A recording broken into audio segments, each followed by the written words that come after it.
Welcome to Moments with Marianne. I'm so delighted we're spending this time here today. We have just a very powerful show coming right up. And our special guest today is Robert Kopecky. He's been on the show before to talk to us in regards to his near-death experience. And today he's here to share with us his new book, How to Get to Heaven Without Really Dying. Now, Robert survived a traumatic childhood and traveled extensively as a young man. And he's had a variety of lives in different careers. One is a ski bum, a factory welder, a monumental sculpture fabricator, underground cartoonist, an award-winning illustrator, art director, and animation designer for the New York Times, Sports Illustrated, PBS Kids, and more. So he's had this just great background.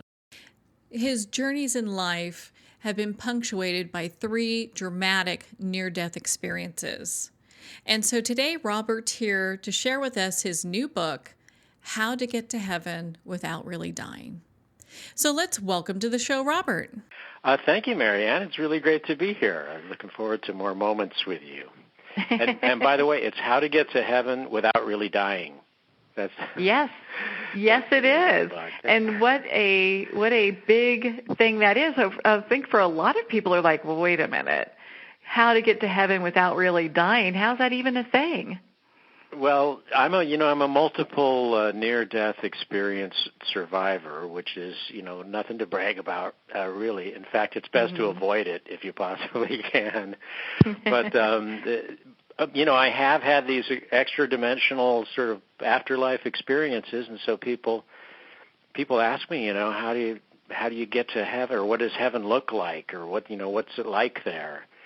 And I said to people, I think I'm going to write a book called How to Get to Heaven, and everybody said to me, without really dying? And I thought, okay, that must be the title of the book, because what I'm trying to do is to, translate the experiences I had into something that's achievable for anybody, because the circumstances of near-death experiences can be quite different for a lot of people. I mean, despite those regular motifs you hear about the light at the end of the tunnel and, the field with your relatives that have passed away and stuff like that. A lot of people have those similar things, but for a lot of people, they're very, very different. I had 3 of them myself, and each one was completely different from the other. And so I started wondering, what does that mean? I'm not going to the same place every time.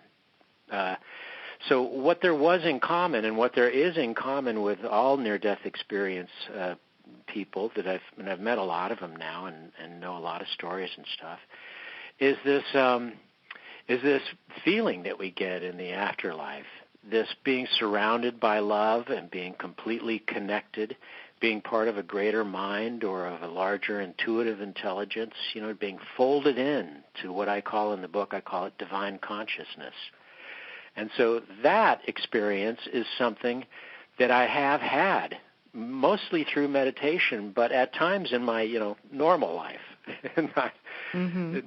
nothing to do with the afterlife. So I knew that was available. That shared aspect to every near-death experience was available here and now. And, I started thinking about this great quote from the Gnostic Gospel of Thomas, which is, "The kingdom of heaven is already spread over the earth, but men don't have eyes to see it." And I thought, that's true. My experience of what I experienced in heaven, quote unquote, is available here in this life. And there are ways to go about getting there, and that's what this book is about. Wow. Well, and so you talk about your 3 different, near-death experiences being so different, with the exception that you're surrounded in that feeling of love that you get in meditation too. Is that like the common thread that you see? Yeah, that was what's really common about the different circumstances. I mean, the first one, I had an out-of-body experience in a car accident where I looked down on the accident and I saw my body. And I could look around the whole neighborhood and stuff. I saw things that I could not see from the ground, and I went back and checked them and, made sure of it. And I was kind of shepherded off to sort of an interview type of a thing. in a pastoral place is kind of the only way that I can describe it. But I had that sense of being folded into love, of being fully and completely supported, of not having any boundaries anymore, but of being part of this kind of divine intelligence or divine consciousness that I speak of. The second one, I had a kind of a drug overdose, a toxic reaction type thing, and I experienced what's called a life review, where I had sort of scenes from my life that were shown to me, and not the greatest hits, but these sort of seminal, kind of pivotal moments that I should have paid more attention to when I was there, kind of. But nonetheless, I had this experience of being wrapped in love, of being fully supported, and never alone, always in the presence. Although I didn't always see a personage, I was always in a divine presence. I was always supported that way. And the same thing happened in the third one, where I got beaten up by a bunch of skinheads. It was my least favorite. Yeah. And knocked unconscious for a long time, and they stomped and kicked me, and terrible stuff happened. But I went to a place that was not quite as heavenly or light. It was a little bit more elemental, and I was surrounded by more kind of divine entities, as it were. I don't remember the distinct characteristics of them all, but it was all loving. It was all totally supportive, and again felt like I had no boundaries, but was part of it all. And that experience, that sort of sense of oneself as being an energy being, a being of light, a spiritual being, is the thing that I try to give people a means to attain in this book. That's the common thread in all three of my experiences, even though I went to different places, so to speak. When you were in these different places in each of your NDEs, were you thinking, what am I doing here? Well, this is different. Or did you have any thought process, or there was just like a knowing that, these were the things that you needed to do while you were there? That's a great question, because it's kind of a combination of it. Do you stay yourself? Are you yourself when you move on? And I was. I had a sense of myself, although I don't recall having a body at all. I don't remember looking down and seeing my hands or any of that kind of thing. And I did feel that way, particularly in the first one, in the out-of-body experience. I thought, what is going on here? Like the next instant, I'm at the top of the telephone pole, and there's moths flying around the lamp, the street light, and I'm looking down, and there's people running out of their houses, and it took a minute, It was like, oh, that's my car. Oh, that's a body that's kind of hanging out of the window there. It looks familiar, And that initial sort of recognition of the strangeness of it, the sort of surrealist aspect of it, fades. It goes away, and then I just inhabited where I was and had this, sort of greater sense of being folded into it all. Less and less of a sense of my own individual identity or boundaries. Mm-hmm. It just seemed to kind of envelop you, it sounds like. Yeah, the thing that I started to feel like was that I'm part of this great energy mix, and we always are. I am now sitting here in my aging, somewhat dilapidated body, unfortunately. The more I relate to these physical forms that I'm in, the harder time I have with, the physical nature of things. The more I relate to just being part of this vast energetic field of love and potential as a spiritual being, then the more grace and ease I can live with all the time. And so once particularly the out-of-body experience that a lot of people can induce by astrally traveling, by techniques to do that, I've never been able to accomplish that on my own, but in meditation I come pretty close to it. But once you've experienced that, it's pretty hard to get the genie back in the bottle, so to speak, you know. It's not hard for me to imagine myself as this diaphanous, effervescent, lighter-than-air energy cloud, kind of, that happens to have all the same thoughts and ideas that I do, but is not necessarily bound to, these material forms.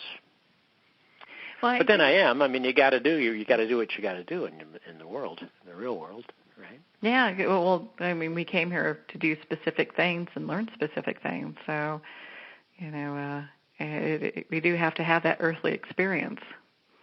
Right. Yeah, and that's from the first experience that I had of being outside of my body. I call that the lesson of perspective, of having that kind of spiritual perspective on life.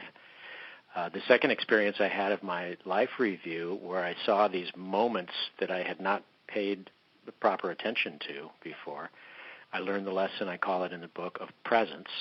So these are actually sections in the book, perspective and presence. And then the final one, where I was forced back into life by this group of spirits telling me that I had done things wrong and that I needed to go back. That was the nature of my third NDE. That I call the lesson of purpose. That we are here for a particular reason. It has to do with the karma, the spiritual data that we carry with us from life to life, and the things that we need to sort of figure out and realize in ourselves so that we can become fully unified with God, so to speak, which, we are all the time. Anyway, that's one of the great realizations that it's good for us to make, is that we always are part of it. Yeah. Well, I'm so glad that you brought that up, because a lot of times people in, the spiritual community, when they learn about NDEs and out-of-body experiences, they think that to be spiritual or to have that deep connection, that you have to have an NDE or, something close to it. There's this thought process about that. Right, but I'm a person who, the first NDE I had was a long time ago now, and there was not very much awareness about it. There was no real community to speak of. I think that Moody and Kenneth Ring, Raymond Moody and Kenneth Ring and PMH Atwater, I think they had their books out, but I didn't know about it. And there certainly weren't any sort of superstars of NDEs, and nor were there studies that showed how many people have actually had them, which with cardiac arrest victims is supposedly somewhere around 15%. So there's a lot of people having them. But I didn't learn from them. I went right back into my material life and sort of lost track or suppressed them. And it wasn't until I really had catastrophes happen in my life. I had these sort of transitions or passages happen in my life, lost relationships, people dying, the end of jobs, these sort of smaller deaths where I had what you might call an ego death that made me have to change the way that I lived. And once I changed the way I lived and started meditating and studying some of these wisdom texts and stuff that I love so much now, then sitting in meditation, the power of the NDEs came back to me. They all arose in me, and I realized them all, and I realized what they meant, what they had been, and how I had suppressed them. And so it wasn't having the actual NDEs themselves at all, but this experience of spirituality aside from them in this life that was available to me all the time. That's what really made my breakthrough, what I consider my personal breakthrough, So you don't need to. You may need to die in the sense of an ego death, or of having to go through something that's profoundly difficult, that opens your heart up and makes you teachable, that makes you humble enough to be teachable, kind of, if you know what I mean. But you don't have to actually die. That's a good thing. Yeah. Well, I mean, we do, and it's no big deal. I mean, I know that it seems like an awful big deal, and it is a big deal. Mm-hmm. Mm-hmm. But at that level, at the level of our spiritual being, it's not. However, the thing that you have to keep in mind, my wife Sue had an uncle named James Hillman, who is a famous philosopher and author. He wrote a book called The Soul's Code. Mm-hmm. And he wrote a book called Suicide and the Soul back in the 60s that I happened to pick up one day. And I read this thing, I can find it right here. He said, it is illusory to hope that growth is but an additive process requiring neither sacrifice nor death. The soul favors the death experience to usher in change. Oh. And I thought, yeah, that's it.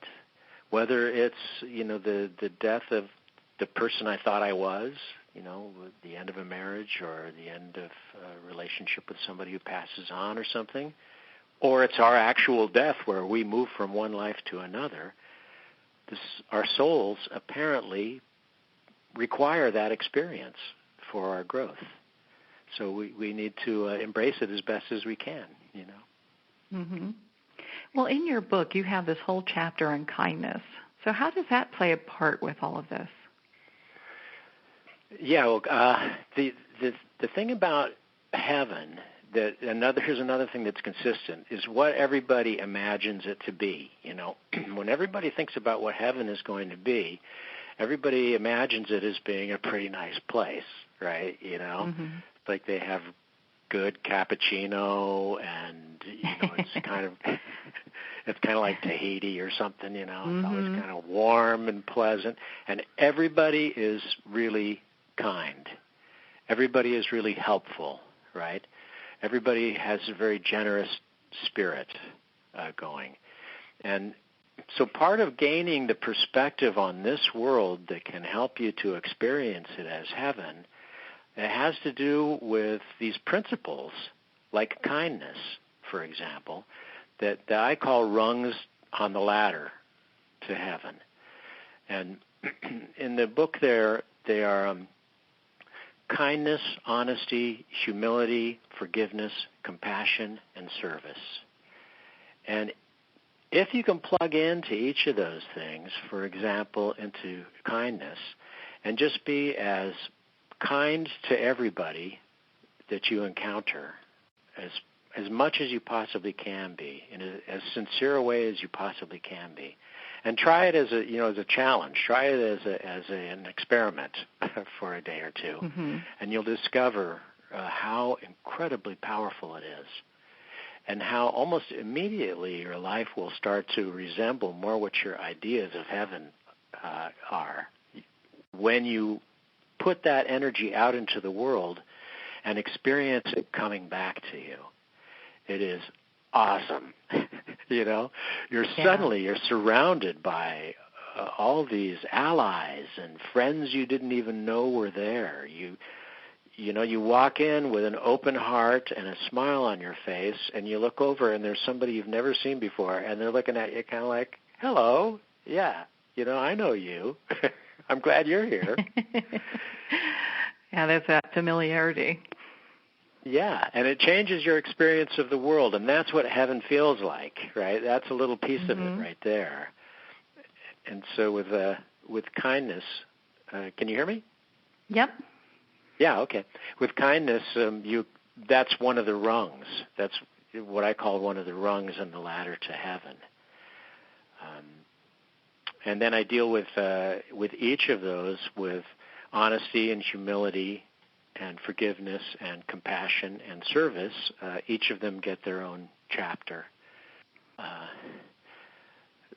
trying to give people the means, the principles here in this life to start to experience this world like heaven. Yeah, be able to really develop here, because I think a lot of times when people are considering heaven on earth, it can get a little confusing. Like, what does that even mean? Because they don't even understand that within themselves. Right. Well, because we're human beings and we have this need for gratification on a physical level, right? The material world comes with a lot of attachments. You know, it's like a vacuum because it comes with a lot of attachments. Because we, think that we need or want certain things, or that we have to become or be seen as certain things. We have expectations and desires, and those are the things that come and go and do not provide us with real happiness. Right? So we conflate those with our ideas of heaven. Heaven is not a place where you drive a BMW. Heaven is not a place where you win, where you're a winner. There's no competition in heaven, Heaven is a place where you are completely free from all of those material expectations and desires, and so you live a liberated life in spirit, which you can do here as soon as you stop worrying about what the Joneses think, or who you're supposed to be. That's another aspect of dying. Maybe the only part of you that needs to die is who you're supposed to be. Ooh. Well, and what an important thing that would be, because then you can be who you truly are. Right. Yeah. When you're reduced, and this is something that I think the death experience does, and the humility, the profound humility that the circumstances of dying or of these different kinds of injuries give us, is this place that we can grow from, where we can become teachable, because we're just authentic. We're just what we basically are, right? There's no game in our game anymore. There's no artificiality or edifices. When you've lost I had an experience losing my wife, losing my job, losing my health, all simultaneously. And I was just reduced to sort of an egg without a shell, but I became teachable. It was a moment where my life could turn around. And so that profound humility was the point at which transformation could begin, where really learning could begin, because I was my authentic self. I had no place to go but up. I had already disproven the idea that all this add-ons, all this stuff that I could accumulate, and all the things that I could put on to people had failed. They didn't work for me. So success has a completely different definition in heaven, so to speak. Well, and so with that, for our listeners, what are like one or two tips that they can use to start to bring, heaven into their daily lives? I mean, we've kind of talked a little bit about it, but, what are some thoughts about that? Yeah, well, I think there's 5 rungs that are in the first and the perspective part of how to get to heaven without really dying. Kindness. Just try that. Just start with that, because it's amazing. It is really great. It'll change your life in a wonderful way immediately. The honesty, which just makes your life so much simpler and so much more direct and so much less complicated. I have stuck my foot in my mouth so horribly on a couple of occasions and was so humiliated that it had nothing to do with humility. It only had to do with humiliation, And I've had to try to clean up things in my life and try to put things over on one person and try to remember what I had told the other person, and it was hell.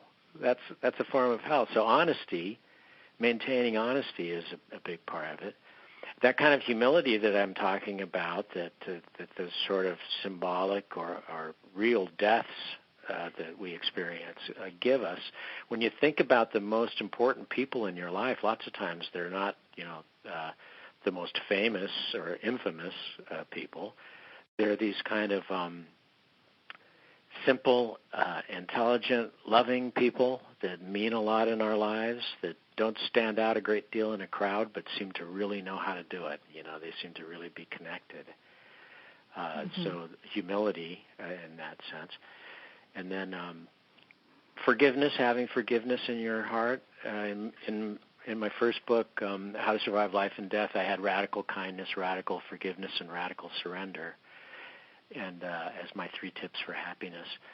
And radical forgiveness, where you're not carrying resentments or forming resentments. Walking around carrying somebody else's luggage is a definition of hell to me.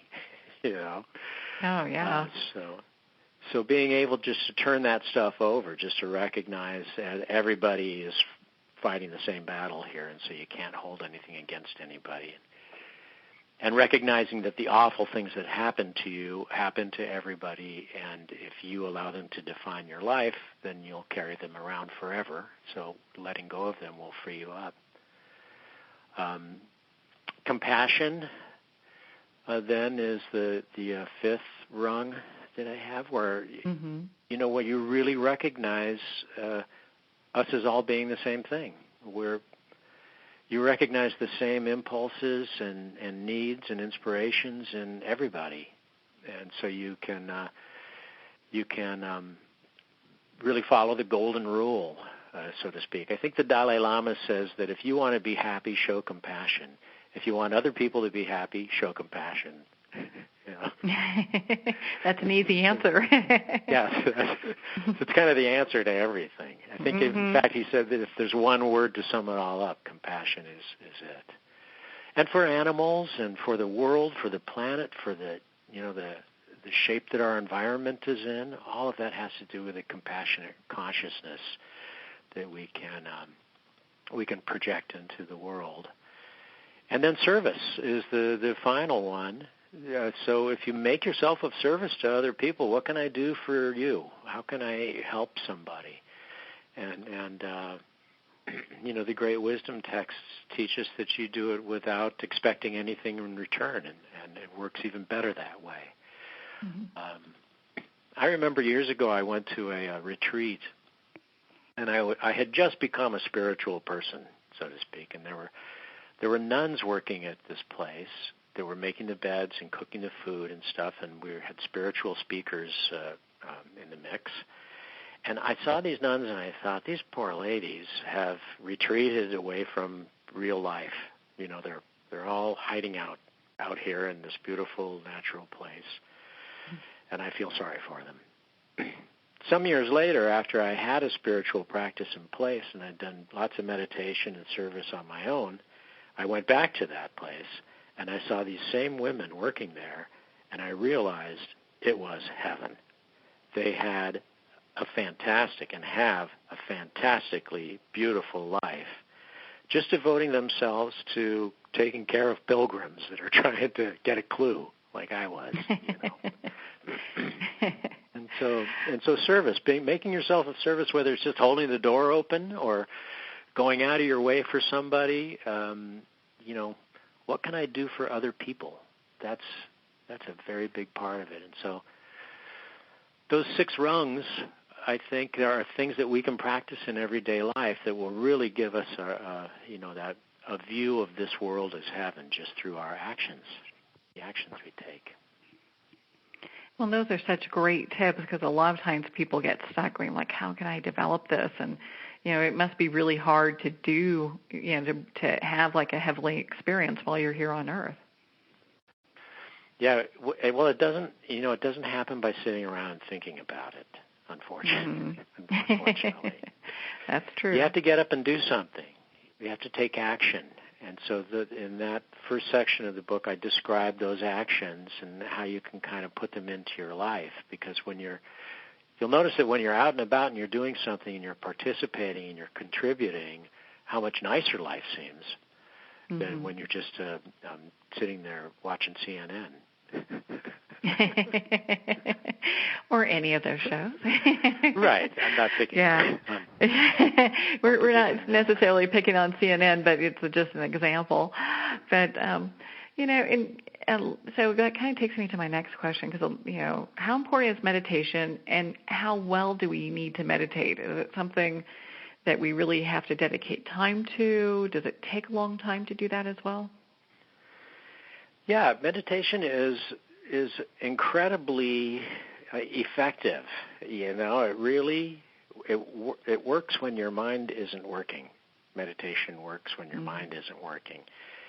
And it does a couple of things. I find. One is that it enables me to become a witness to my thoughts so that I'm not just sort of subject to whatever craziness is running through my mind at any particular time. Mm-hmm. The judgments and comparisons and expectations and all of that kind of stuff that's sort of a natural process of our regular thinking. I can become a witness to it in kind of the same way that I was out of my body. I was looking at myself. You know, you hear these thoughts going through your mind that are defining your life, and it's like, I don't even want to think about that. Yeah. But meditation allows you to do that, and then it also connects you with everything. It connects you with everything. And I remember when I first started, I would sit cross-legged, and I would think, okay, I'm going to sit here now. I'm not going to think about anything. Okay, I'm not thinking about anything. I'm not thinking about anything. And then I'd start thinking about, you know, my rent being due, or what I was going to have for dinner. You know, I'd get caught up in these loops of some resentment, somebody had done something. And so sitting there not thinking of anything seems kind of crazy.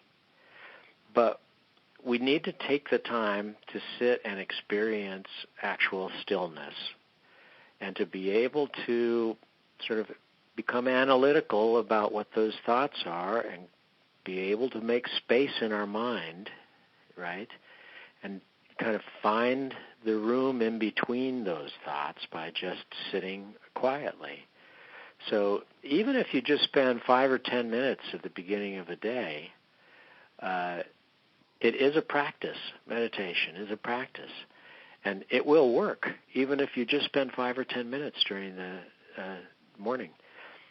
Then if you do it again in the evening, what happened to me was that after a while I discovered that it worked so well, it made me feel so much better about everything that I wanted to do it more often. And then it's not far to having just a regular practice where you really look forward just to sitting and relaxing and maybe, you know, putting on some kind of a beautiful binaural soundtrack, you know, that is hemispheric balancing, or a beautiful piece of classical music, or an Om chant, you know, something that might help you to slip into that place of stillness that where, in many ways, heaven kind of exists like that feeling of ease and grace that occurs when you meditate enough to be able to divorce yourself from those aggressive thoughts that we have a lot of the time. You know, and I like how you started off talking about, you know, just kind of be aware of your thoughts and, you know, and see what's there. You know, it's interesting. I can remember hearing, I was at an event years ago where Esther Hicks, it was with Jerry and Esther Hicks and when Jerry was around. Sure. And Esther was talking about how she was meditating so well and clearing her mind that later on when Spirit came through and they were finally were able to get through and talk with her, they said, we've been trying to talk to you for the last 6 months, but you keep clearing your mind every time we do. Well, yeah, because voices arise in your mind, and they arise from the field of intuitive intelligence. You know, I'm almost conversational with my guides, so to speak, at this point. I don't often talk to everybody about that sort of thing because a lot of people will just look at you funny, you know, when you. But for your audience, I'm sure that I'm safe in saying that I have spirit guides, and one in particular that is my go-to guide, and I can hear her, and she's feminine to me. I can hear her voice speaking, and it took years of me sitting there to really realize that's what was happening, you know.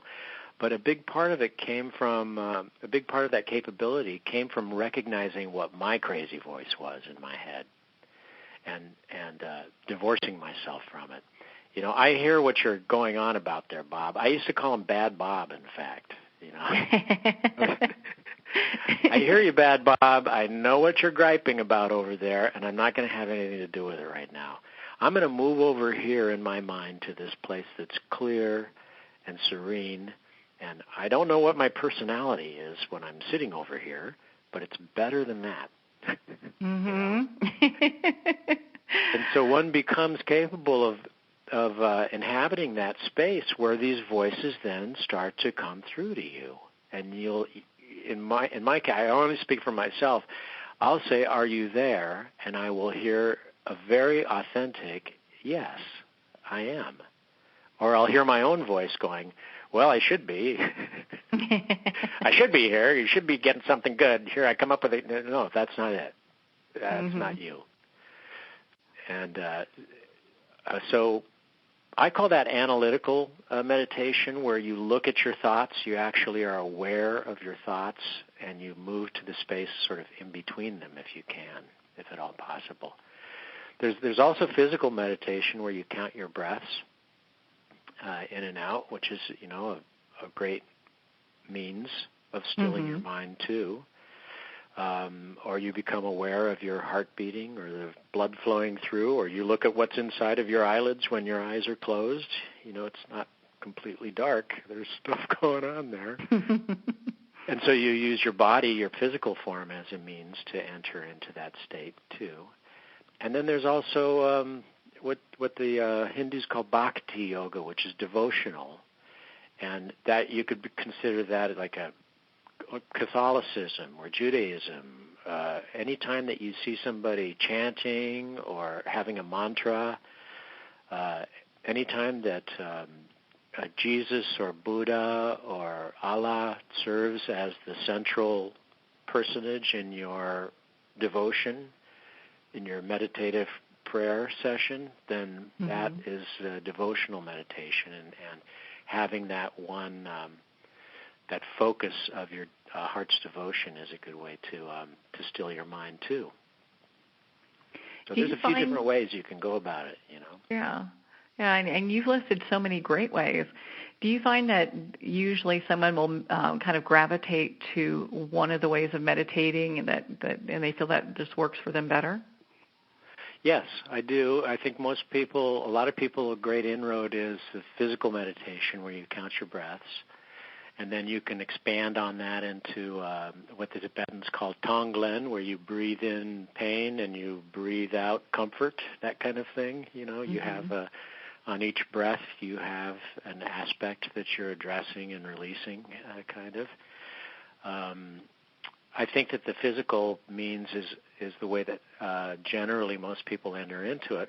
But I also find that once you get into meditating as a practice, I know for me, all three of those things kind of mesh together after a while.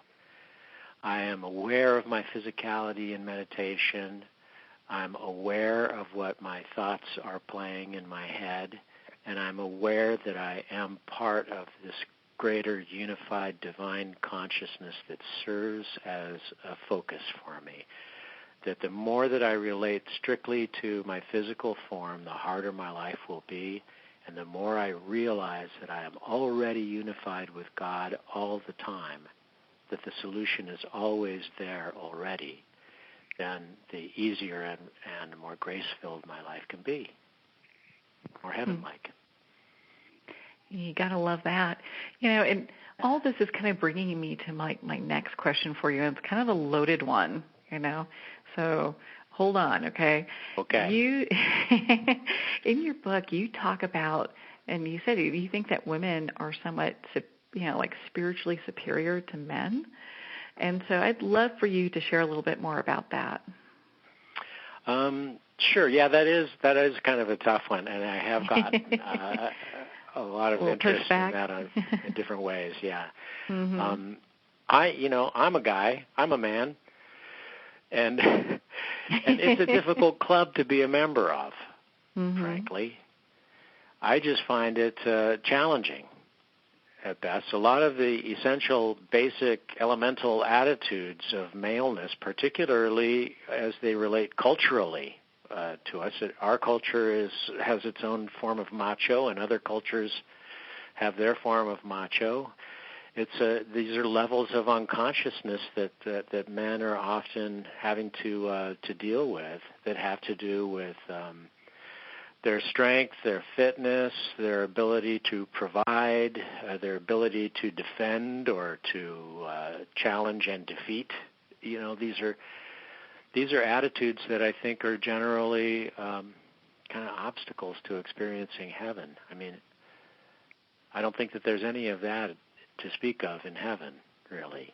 Mm-hmm. Whereas the characteristics that perhaps stereotypically, but nonetheless that one might attribute to femininity, to womanhood, are generally of a more spiritual nature, sort of more cooperative and tolerant and, all of those good things. Now, where it comes from, why that's the case, I wouldn't pretend to know, but women are a direct channel to the divine, so to speak, in that they give birth, and, for men, there's not a heck of a lot involved in that process, Yeah, that would be a true statement. It's kind of like the women have the home field advantage on that one, right?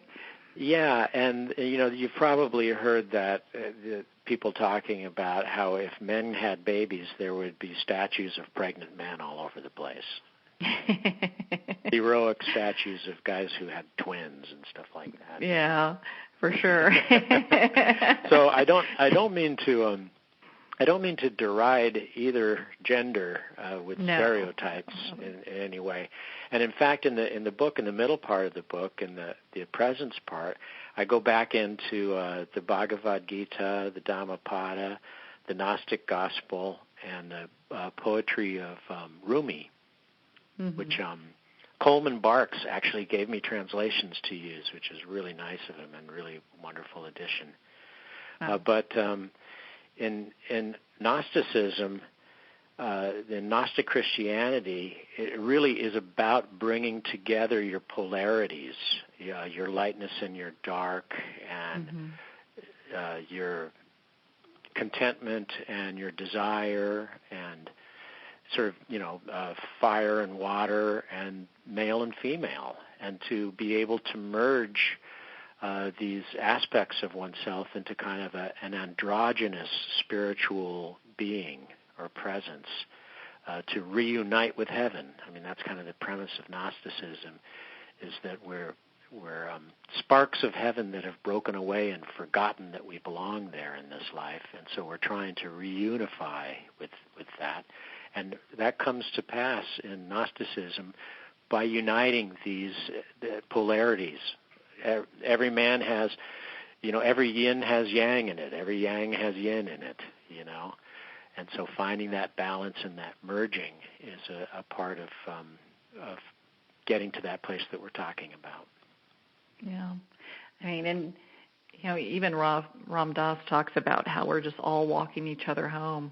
And so when we think about that and what you've been talking about in regards to, like, the polarities between the male and the female, it brings to mind of just the compassion we also need to have for one another. Yeah. I think that when I'm sitting around with a bunch of guys lots of times. I got to be compassionate for these guys. Good thing they don't ask you what you're thinking about, right? Right, yeah. But I can relate to all of it, and for most of us, man or woman, this experience of sadness and difficulty, pain,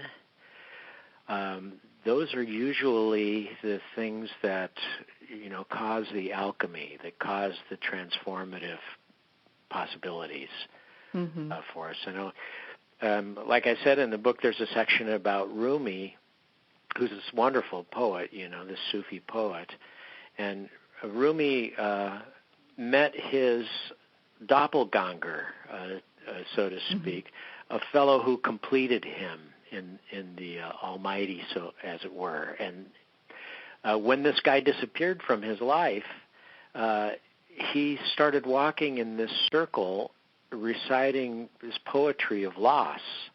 And that circular walk is what the whirling dervishes are doing in Sufism, that beautiful whirling meditation, because when you face the pain and the difficulty and the sadness, in Sufism, they believe, you turn around and you face the opposite. And the other direction is bliss. Yeah. So facing the pain and the sadness enables you to discover that profound bliss and oneness. which I think is a lovely idea and something we can really apply in our lives, because we all have that experience of sadness opening our hearts, you know. Well, and so kind of to piggyback on that, how does this all work with animals? Well, I mean, one of the big things that I think that we need to realize to recognize heaven on this planet is that we are all the life. We are all the expression of divine consciousness on this world. And by all, I mean every form of life. Mm-hmm. And so the assumption that we have some kind of priority and therefore have the right to exploit everything, however we deem necessary to fulfill our desires, is damaging. It's on a spiritual level. We all walk around carrying this kind of burden of guilt of destroying this beautiful place, you know, and exploiting and damaging all this beautiful life. As they depart, as the animal species are departing this plane, as they're leaving this planet, they become more and more clearly beautiful divine expressions. I mean, you know, everybody is just amazed at how gorgeous and intelligent and soulful elephants are, largely because we are running out of elephants, you know. Mm-hmm. And it's our doing. We are the thing that makes us different from the rest of the animals. The rest of the animals are just connected. They're connected with our higher power, with the field of love and being already. They don't have these intricate thought processes that we do, but what those give us, what those make us, are stewards of the planet. So we are the stewards of this planet. We can restore it to the heaven that it was when we first got here, the heaven that indigenous people experienced for thousands of years. And one of the main ways of doing that for everybody at home, one person at a time, is to take up a much smaller footprint on the world. Use less, right? Be less extravagant with your needs. Switch to a plant-based diet, if at all possible, or start to bring vegetarianism into your diet so that you can pull back from that culture of exploitation and environmental degradation that's happening as a result of that, all of that factory animal farming and stuff. And utilize your relationship with pets and animals that you see in memes online and the like, to open your consciousness, open your heart, and experience the world in a more holistic way, in a more complete way. I know that when I became a vegetarian about 14 or 15 years ago, it has not affected my health in anything but a good way. But what it has done is it's lightened the sort of burden of guilt that I walked around with, you know, feeling like I was participating in something awful. You know, if I rent a gas-guzzling car, I feel badly driving around in it. Yeah. You know? I feel better when I rent a bicycle and I ride, and I do feel better. And to me, it's a similar kind of experience in terms of releasing the need to get our protein from these kind of exploitative factory situations that we have, so we can embrace the divinity that animals just have naturally, you know. Yeah, and be able to just, you know, be a little bit more conscious about the choices we're making. Right. That's a big part of what going to heaven, metaphorically, as I talk about it, is being able to make these decisions that are based on a real spiritual sanity.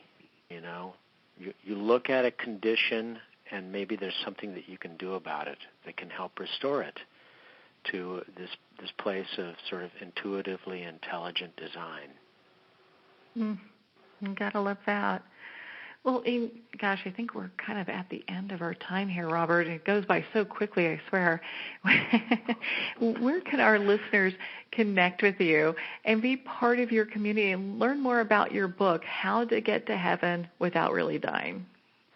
Well, I have a new website up, which is just www.robertkopecky.com. And then I have robertkopecky.blogspot.com, which is my blog, Art, Faith, and the Cocoa Lion. And I get a lot of visitors there, so a lot of people see that there. I write a lot for themindfulword.org and appear on Gaia.com too. But my blog is a real good place to start because I'm always posting stuff there. And I love visitors. Well, hey, always I'm available, part of, Yeah. Well, and I'm part of your community, and so I get to see all of your great posts and the things that you do. And so it's been both you and Sue, your wife. And so you guys are kind of part of a dynamic duo, as far as dealing with the spirit world is concerned. Yeah, I've learned an awful lot about animals because my wife is an animal communicator, and so that reality of the divine consciousness being expressed by animals is something that I cannot escape. I have it around here all the time. It's great. Yeah, and when my dog Maxwell passed away, one of the first things I did was go make an appointment with Sue, and it really helps give a certain level of comfort, during a time that's can be a little difficult. So, well, gosh, Robert. Yeah, for me, there's a lot of evidence of the reality of this extra dimension of love that's alive in this world that I witness through her work. Oh, I'm sure she's dead on, just as you are with your book, How to Get to Heaven Without Really Dying. So. Well, Robert, thank you so much for taking the time to be on the show with us here today. It's really terrific to talk to you every time, Marianne. Thank you so much for having me, too. Oh, Robert, thank you so much. It's always such a joy to spend time with you. For those of you that are interested in learning more about Robert's work, you can visit his website at robertkopecky.com. His book is available at Amazon, Barnes & Nobles, and all major retailers. And again, that book title is How to Get to Heaven Without Really Dying. Well, we're at the end of our time today. I would like to thank everyone for tuning in. You've been listening to Moments with Marianne. And remember, make every moment count.